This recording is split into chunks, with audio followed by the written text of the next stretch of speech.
하나님 말씀 함께 봅니다. 창세기 8장입니다. 창세기 8장 13절에서 22절 말씀 한 절씩 교독합니다. 창세기 8장 13절에서 22절 말씀 한 절씩 교독합니다. 601년 첫째 달 곧 그 달 초 하룻날에 땅 위에서 물이 거친지라 노아가 방주 뚜껑을 제치고 본즉 지면에서 물이 거쳤더니 하나님이 노아에게 말씀하여 이르시되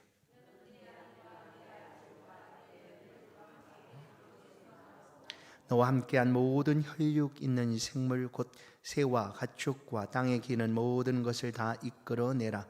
이것들이 땅에서 생육하고 땅에서 번성하리라 하시니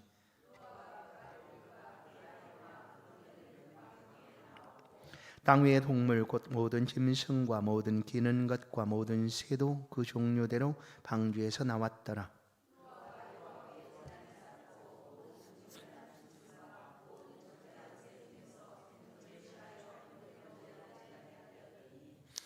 여호와께서 그 향기를 받으시고 그 중심에 이르시되 내가 다시는 사람으로 말미암아 땅을 저주하지 아니하리니 이는 사람의 마음이 계획하는 바가 어려서부터 악함이라. 내가 전에 행한 것 같이 모든 생물을 다시 멸하지 아니하리니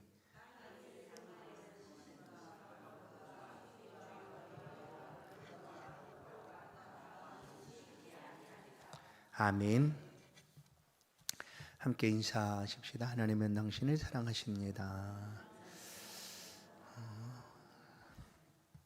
홍수가 그치다 라는 제목으로 말씀을 오늘 창세기 8장을 함께 상고하겠습니다. 죄로 말미암아 온 땅은 악으로 가득 차게 되었습니다. 악으로 가득 찬 세상에서 사람들은 그런 대로 살아갔죠. 악을 행하며 그들의 힘과 권세를 가지고 다른 사람들을 압제하고 억압하고 힘들게 하며 살아갔습니다. 그러나 그 모습을 보신 하나님이 얼마나 마음이 아프셨는가, 한탄하셨다라고 말씀하기도 합니다. 죄악된 세상을 보시고 하나님이 그야말로 하나님이 아름답게 창조한 세상이죠. 모든 것을 좋게 보기 좋게 만들었으나 죄로 말미암아 악한 일들이 자행되고 있는 모습을 보신 하나님이 너무나 마음이 아프셨습니다. 그리고 이 땅을 심판하시겠다라고 하나님께서 작정을 하셨습니다. 하나님의 심판은 긍휼과 자비가 없습니다. 여러분, 하나님의 심판은 아픈 마음 그대로 하나님께서 완전하게 쓸어버리시겠다라는 것이었습니다. 진멸. 이스라엘 백성들이 출애굽 후에 가나안에 들어갈 때 아말렉 족속이 그 가나안으로 나아가는 길을 막아섭니다. 후에 사울 왕 때 그 아말렉 족속을 하나님이 진멸하라고 얘기합니다. 다 죽이라는 거예요. 생명 있는 모든 것들은 다 죽이라는 것이에요. 그게 진멸이죠. 하나님이 죄악에 가득 찬 인류를 심판하실 때 하나님의 긍휼 자비가 없었습니다. 그러나 바로 그 심판 이전에 우리는 창세기 6장에서 노아에 대한 말씀을 듣습니다. 노아는 당대 완전한 자요 의인이요 완전한 자 있더라. 그러나 그는 여호와께 은혜를 입었다라고 얘기합니다. 심판 이전 하나님의 긍휼하심이 한 사람에게 임하게 되었습니다. 그가 바로 노아였습니다. 노아와 그의 가족들이 하나님의 은혜를 입게 되었습니다. 이 은혜를 입은 이후에 심판이 임하게 되죠. 물심판이 임하는데 그 물심판의 과정에서는 아무런 긍휼이 없다라는 거예요. 그 모든 생명들이 다 죽어갑니다. 악을 보고 마음이 아프셨던 하나님이 그 생명인 모든 것들이 죽어가는 그 모습을 보시고 어떠하셨을까? 그런데도 하나님이 긍휼과 자비를 베풀지 않습니다. 그게 바로 하나님의 심판입니다. 무섭죠. 인류에게도 이와 같은 하나님의 심판이 남겨져 있습니다. 물론 개인적인 차를 따라서 다를 수가 있겠죠. 개인적으로 우리의 인생을 수를 다 살고 하나님이 부르시면 그 자리에 우린 심판대에 서는 것입니다. 하나님의 심판. 그때는 아무런 긍휼과 자비가 없는 심판 앞에 서야 된다라는 거예요. 그때 그 심판대에서 하나님이 그야말로 심판을 하시는 것이기 때문에 인류가 하나님의 심판으로 말미암아 완전히 사라졌습니다. 사라졌죠. 다 사라졌습니다. 땅 위에 생명이 있는 모든 것들은 모두 다 죽었습니다. 오직 노아와 그에게 베푸신 은혜를 따라 그 방주에 들어가게 하신 생물들 빼고는 모두 다 죽었다라는 거예요. 창세기 8장 1절을 보면 하나님이 노아와 그와 함께 방주에 있는 모든 들짐승과 가축을 기억하사 하나님이 바람을 땅 위에 불게 하심에 물이 주로 들었고, 물론 완전히 다 심판하셨는데 그 심판하신 그 물이 이 땅에 가득 차면 사람이 살 수가 없죠. 노아도 살아갈 수가 없습니다. 방주에서 어떻게 살겠습니까? 방주에서. 그런데 하나님이 1절을 보시면 뭐라고 얘기하는가 하면 그들을 기억했다라고 얘기하면 기억하사예요. 하나님이 기억하신다라는 것이 은혜입니다. 믿으십니까? 하나님이 기억하신다. 우리가 심판대 앞에 우리 홀로 서야 되는 그 순간 하나님이 우리를 기억해 주신다는 거. 어떻게 기억하는가 보세요. 우리가 주 예수를 믿는다고 고백하는 순간 그 이름은 하늘나라의 생명록에 기록이 됩니다. 생명록. 생명 있는 자들의 이름이 기록된다. 생명록. 하나님 기억하시죠. 그리고 홀로 심판대 앞에 서는 그 순간 하나님 그 생명록을 가지고 우리에게 생명을 주시지. 긍휼과 자비가 없는 심판이 베풀어지는 그때에 우리의 생명을 기억하사, 곧 아들 예수 그리스도를 믿는 우리의 생명을 기억하사, 이거예요. 모두가 죽었던 그 창세기 인류 속에 하나님이 노아를 기억했습니다. 그리고 그 안에 있는 생명들을 기억해 주셨다. 방주 속에서 노아가 무엇을 할 수 있었을까? 여러분, 무엇을 할 수 있었을까요? 방주 속에서 온 세상이 물로 가득 덮였는데 그 안에서 무엇을 할 수 있었을까? 그런데 그가 내가 애를 써가지고 내가 살아갈 수 있는 삶을 개척해야지, 안 된다는 얘기예요. 그러니까 그렇게 안 된다는 거예요. 우리의 인생이 물론 우리가 최선을 다하여 노력을 기울이고 애를 쓰는 것이 맞지만 그런다고 할지라도 그것만으로 우리의 인생이 사라지는 게 아니라는 얘기예요. 방주에서 노아가 할 수 있는 일이 뭐였을까요? 그냥 그 안에 있는 것뿐 할 수 있는 게 없었어요. 그가 전에 땅을 밟고 있던 그 땅들이 다시 물이 물러가게 하고 다시 생명이 솟아나게 하고 할 수 있는 것이 있었는가? 노아는 아무것도 할 수가 없었어요. 그런데 하나님이 노아를 기억했어요. 기억하시고 그 땅에 가득 찬 물들을 다 물러가게 하셨다라는 거예요. 하나님이 어떻게 물러가게 하셨을까요, 여러분? 하나님이 어떻게 하셨을까요? 바람을 불게 하시고 햇빛을 내리쬐시고 그리고 온갖 방법을 다 동원해서 지구에서 물을 다 말리신 거예요. 그렇게 방주에 있는 노아가 나와서 살아갈 수 있도록, 이것이 사실 은혜가 아니겠습니까? 한 사람 노아를 기억하시고 하나님께서 행하신 이 모든 것들이 은혜입니다. 오늘도 우리를 기억하시고 하나님께서 행하신 일들이 있습니다. 뭘까요? 은혜 베푸시는 일이죠. 우리의 이름을 불러주시고 우리가 위급함 속에 있을 때 우리를 손잡아 주시고 일으켜 세워주시고 아버지라고 부르는 그 순간 하나님이 곁에서 위로해 주시고 안아주시고 보호해 주시는 이 모든 것들이 하나님의 은혜가 아니겠습니까? 방죽 속에 있던 노아를 보십시오. 이제 그가 할 수 있는 것은 물이 어느 만큼 빠졌을까? 그래서 방주를 지을 때 상중하로 짓때 창을 하나 두라고 그래요. 창. 그죠? 기억나죠? 맨 위에, 방주 맨 위에서부터 몇 규빗의 창을 내라라는 거예요. 노아가 할 수 있는 것은 그 창문을 열고 바라보는 일이었어요. 창세기 8장 7절 까마귀를 내놓으며 까마귀가 물이 땅에서 마르기까지 날아 왕래하였더라. 창문을 내다보고 이제 그 창으로 까마귀를 내보냈어요. 한 마리를. 그 까마귀가 계속 왕래를 했다라는 거예요. 그건 뭐냐면 물이 아직 그대로 가득 차 있어. 까마귀가 나가서 어디 앉아 있을 곳이 없었다는 얘기예요. 그리고 또다시 비둘기를, 까마귀도 내보내고 비둘기를 내보냅니다. 그리고 비둘기를 내보내고 7일이 지났는데 이제 내보내고부터 7일 후에 비둘기가 감람나무 잎사귀를 물고 온 거예요. 그럼 뭐예요? 아, 물이 거치고 나무가 이렇게 올라왔다라는 것을 그 잎사귀를 보고 알겠죠. 그러다가 다시 7일 후에 내보냈더니 비둘기가 더 이상 돌아오지 않는 거예요. 비둘기는 가장 먼저 홍수 이후에 땅에 나간 생물입니다. 비둘기. 제일 먼저 비둘기가 나갔어요. 아니, 나가서 거주한 거죠. 비둘기가 어디서 살았는지 하여튼 나가서 돌아오지 않았어요.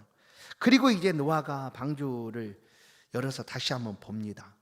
그때가 언제였는가 하면 노아가 600살 되던 해, 노아가 601년 되던 1월 1일 정월 초하루입니다. 이 홍수가 언제 시작됐냐면 노아 나이로 계산을 합니다. 성경 그렇게 써 있어요. 600살이 되던 해 둘째 날 달 17일, 2월 17일이죠. 600살 2월 17일. 창세기 7장 11절 600세 되던 해 둘째 달 곧 그 달 11의 날에 이제 홍수가 시작되었어요. 그리고 언제 땅이 말랐는가를 보면 노아가 창문을 열고 보니까 땅이 말랐다라는 것을 보게 되었어요. 그러나 아직 노아는 방주에서 나오지는 않았어요.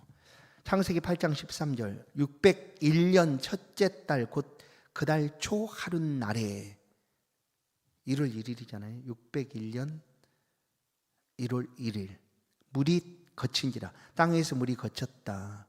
노아가 방주 뚜껑을 제치고 본즉 지면에서 물이 거쳤더니예요. 그러나 그때 노아가 나온 게 아니었어요. 여러분 이제 여기서 인생이 어떻게 살아가는가가 보여집니다. 노아는 하나님의 은혜로 살아요.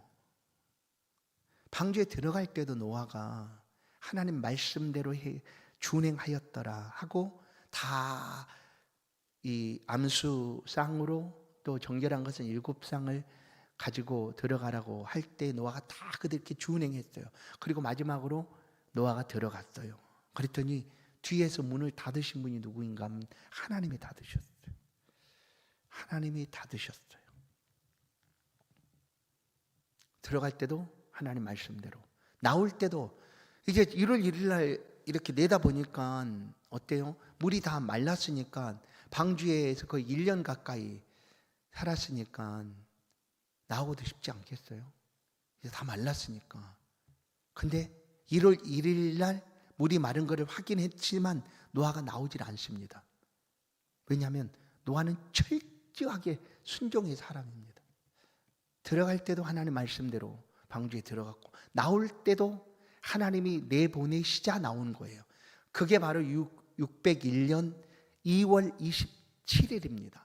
그러니까 600년 2월 17일에 홍수가 시작돼 방주에 들어갔고 방주로부터 나온 때는 1년 10일 후에 나온 거죠. 601년 2월 27일 그때 나왔습니다. 창세기 8장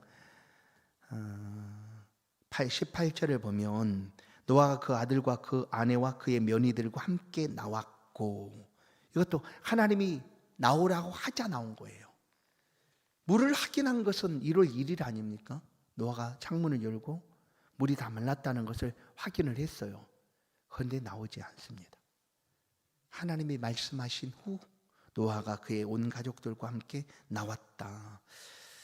이것은 노아가 어떠한 삶을 살고 있는가를 전적으로 보여주는 한 가지 예이기도 합니다. 순종입니다.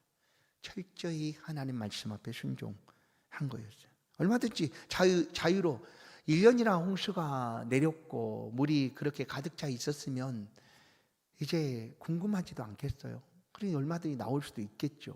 그건 나오지 않았다는 거예요. 노아는 하나님 말씀하신 후 그의 온 가족들과 함께 방주에서 나왔어요.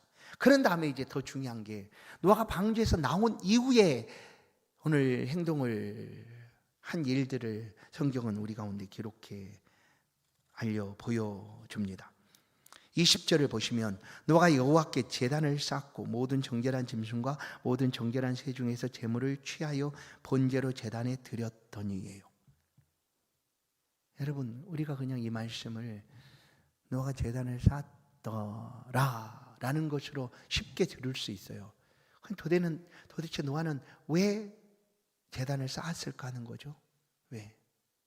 여러분, 우리가 일상적인 삶에서 하나님을 의지하고 하나님의 자녀로 살아간다는 삶이 어떤가, 무엇인가를 보여주는 거예요. 왜냐하면 노아는 하나님의 사람으로서의 삶을 새롭게 시작하는 새로운 인류입니다. 그렇죠? 노아 이전에 모든 사람은 다 죽었어요. 그리고 노아로부터 다시금 오늘날의 인류가 퍼지게 된 거예요. 오늘날의 인류가 노아로부터 다시금 이 땅에 퍼지게 되었어요. 그런데 그 사람의 시작이 어떠했는가를 오늘 8장에서 말씀해 주는 거예요. 사람이 무엇인가 하는 거죠. 우리가 창세기 아담과 하와를 만든 때에는 우리가 알잖아요. 하나님을 영화롭게 하고 하나님을 기쁘시게 하기 위하여 하나님이 자기 영광을 위하여 창조한 사람이다 라는 것을 알았지만 그 인류가 다 멸망하고 죽었어요. 그리고 노아로부터 시작된 새로운 인류인데 그 노아의 모습이 어떠한가를 오늘 우리가 보아야 된다는 거예요. 8장 20절 다시 보면 노아가 여호와께 제단을 쌓았다라는 거예요. 제단을 쌓았다. 제단을. 여러분, 하나님을 섬겨가는 삶이 우리의 그 삶의 본질입니다. 우리가 살아가는 삶의 뭐라고 그럴까? 반드시 빠질 수 없는 거죠. 하나님을 섬겨가는 삶이. 그래 노아는 가장 먼저 제단을 쌓았어요. 방주에서 나온 후에 가장 먼저 제단을 쌓았어요. 하나님께. 이게 새 인류의 출발입니다. 이것이 사람으로서의 삶의 시작이고 모습입니다.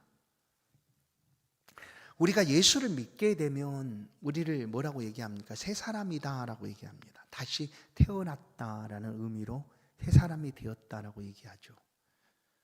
어떤 사람으로 태어났는가? 하나님의 사람으로. 그전에는 뭐였어요? 하나님이 우리 안에 가까이 할 수 없는 그런 존재였던 우리가 예수로 말미암아 하나님과 함께 살아가는 존재가 되었어요. 그게 바로 새 사람인 거죠. 그 새 사람의 삶의 시작은 어떠해야 되는가? 예배하는 사람입니다. 예배하는 사람. 그 새 사람의 다른 이름은 예배하는 사람이다. 예배하는 사람. 누구의? 하나님께 예배하는 사람. 노아가 그렇게 하나님을 예배합니다. 그리고 그가 드리는 제단에서 드리는 그 예배가 얼마나 하나님을 기쁘시게 하는 예배였는가를 우리가 알 수가 있습니다. 8장 21절을 보면 여호와께서 그 향기를 받으시고예요. 받으시고 노아는 제단을 쌓고 하나님을 예배했습니다. 그러나 그 예배가 받지 않으시는 예배도 있음을 우리는 알기 때문에 이 예배가 얼마나 귀한 예배였는가를 알 수가 있어요. 하나님이 그 향기를 받으셨다라는 거예요.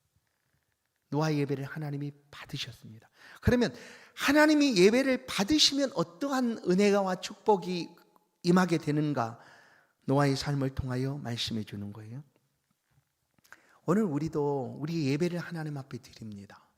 우리 예배가 받아들여질 때, 우리 예배를 하나님 기쁘시게 받으실 때, 그때의 은혜와 축복이 그 예배하는 자의 삶의 심령에 또 생애 속에 임하게 되는 거죠. 예배를 하나님 받으실 때. 그러면 우리가 드리는 예배는 다 하나님 받으시는 게 맞는데 왜 성경은 받으시고 또 때로는 받지 않으시고 너희가 하나님 앞에 나오는 것까지 내가 나오지 않았으면 좋겠다라는 표현을 써서 우리 가운데 말씀할까? 예배는 똑같이 드려도 받지 않으실 수가 있다라는 거죠. 하나님이 받지 않으시는 예배가 있다라는 거예요. 그러면 우리는 예배를 드리지만 하나님 받지 않으시면 우리 안에 은혜가 없습니다. 우리 안에 축복도 없어요. 그래서 우리는 사실 우리의 인생 속에서 어떻게 하나님을 예배할까에 집중하는 것이 필요합니다. 방주에 있던 노아는 얼마나 그 1년 동안에 그 안에서 뭘 상상이 잘 안 가요, 솔직히. 뭐 그런 상황을 누가 노아처럼 경험을 할 수 있겠어요. 온갖 짐승들이 가득 찬 그곳에서 1년을 삽니다. 1년을. 1년을. 얼마나, 그것이 천국이었을까? 아니었을 것 같아요. 아주 힘들지 않았을까? 온갖 종류의 짐승들, 온갖 배설물들, 뭐 엄청나겠죠. 그렇게 1년을 사는 거예요. 그럼 문이 열리고 하면 어떻게 할까요? 뭘 할까요? 하고 싶은 게 많겠죠. 그러나 그 어떤 것보다 하나님을 예배했다라는 거예요. 어떻게 하나님을 예배할까? 하나님 어떻게 기쁘시게 할까 하고 문이 열리고 방주에서 나오자마자 여호와께 제단을 쌓고 하나님께 영광을 돌렸다. 그리고 그 예배가 하나님 앞에 온전히 받아들여졌다라는 거예요. 이 새 인류 노아의 예배가 이제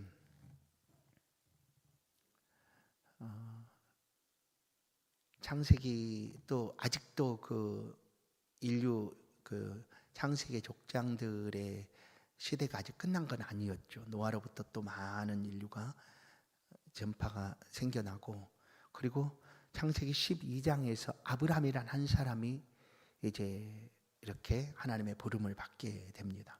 어떻게 보면 한 개인의 부름을 받는 일이었죠. 그 많은 인류 속에서.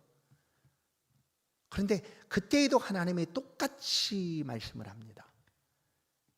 내가 너를 복주고 너에게 땅을 줄 것이고 그리고 너에게 씨의 복도 내 후손의 복도 줄 것이다 하는 거였죠. 이 말씀의 삶을 살아갔던 아브라함이 어떤 삶을 살았는가는 오늘 이 새 인류였던 노아처럼 하나님 앞에 예배하며 살아갔다라는 것을 우린 12장 이후에 아브라함이 가는 곳곳마다 여호와의 이름을 부르고 제단을 쌓고 여호와의 이름을 불렀더라 하는 것으로 알 수가 있습니다. 그럴 때 하나님이 은혜와 복을 주신다. 오늘 노아에게도 하나님이 은혜와 복을 주셨는데 엄청난 복이에요. 어떤 복이냐면 21절을 보시면 다시는 사람으로 말미암아 땅을 저주하지 아니하리라. 다시는 저주하지 않겠다는 거예요. 사람이 악함을 알면서도 앞으로도 악할 거다. 그럴지라도 내가 다시는 이 땅을 저주하지 않겠다. 저주하지 않겠다는 거 뭐예요? 축복의 약속 아닙니까? 축복의 약속. 예배하는 자의 삶은 저주 대신 축복입니다. 내가 복주고 복주겠다라는 거예요. 하나님의 약속입니다. 이게 은혜죠. 제단을 쌓고 하나님을 예배했던 이 노아에게 주시는 하나님의 축복의 약속.